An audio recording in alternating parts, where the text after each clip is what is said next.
ఎటువంటి షరతులు లేకుండా 2 లక్షల రుణమాఫీ చేయాలని ప్రభుత్వాన్ని రైతులు డిమాండ్ చేస్తున్నారు.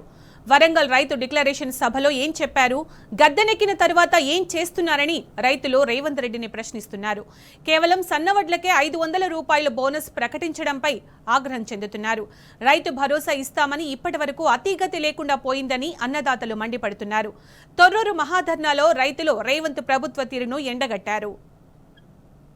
వరంగల్ డిక్లరేషన్లో భాగంగా రైతులకు హామీలు ఇచ్చిరో ఆ రోజు మీరు 2 లక్షల రుణమాఫీ చేస్తామని, ప్రతి రైతు కుటుంబానికి 2 లక్షల రుణమాఫీ చేస్తామని చెప్పారు.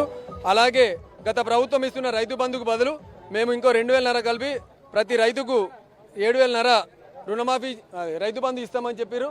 అలాగే మేము ప్రతి ధాన్యపు గింజకు, పండిన ప్రతి ధాన్యపు గింజకు కూడా 500 బోనస్ ఇస్తామని చెప్పారు. మీరు గెలిచిన తర్వాత మాట మార్చి ఈ బోనస్ విషయంలోనైతే కేవలం సన్నధాన్యానికే మేము బోనస్ ఇస్తామని మాట మార్చి మీరు చెప్పడం. వాస్తవంగా సన్నధాన్యానికి మార్కెట్లోనే పోయిన గత సంవత్సరమే 2,800 నుంచి 3,000 ధర పలకడం జరిగింది.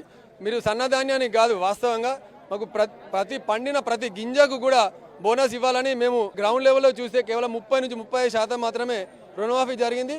దానికి కూడా మీరు తక్షణమే ఈ రుణమాఫీని ప్రతి కుటుంబానికి 2 లక్షల రుణమాఫీ వెంటనే అమలు చేయాలని, దానికి ఒక నిర్దిష్టమైన, ఇప్పుడు మీరు ఏదైతే ఆగస్టు 15th అన్నారో అది పోయింది, దానికి ఒక నిర్దిష్టమైన డేట్ ఇచ్చి దాని ప్రకారం రుణమాఫీ కంప్లీట్ చేయాలని కోరుతున్నాము. అలాగే ఇప్పుడు ఒక రైతు భరోసా మీరు ఇస్తామన్నారు, దానికి ఒక సీజన్ గడిచిపోయింది. ఆల్రెడీ మొన్న సెప్టెంబర్కు లాస్ట్ వరకే వర్షాకాలం సీజన్ వెళ్ళిపోవడం జరిగింది. మళ్ళీ వేసంగి సీజన్ కూడా స్టార్ట్ అవ్వడం జరిగింది. ఇప్పుడు ఆ రైతు బంధు నిధులు ఇప్పటికీ మీరు విడుదల చేయలేరు. రైతు ఎంతవరకు అయితే సాగు చేసిండో ప్రతి గుంట కూడా, సాగు చేసిన ప్రతి గుంట కూడా రైతు భరోసా నిధులు విడుదల చేయాలని మీ ద్వారా ప్రభుత్వాన్ని కోరుచున్నాం.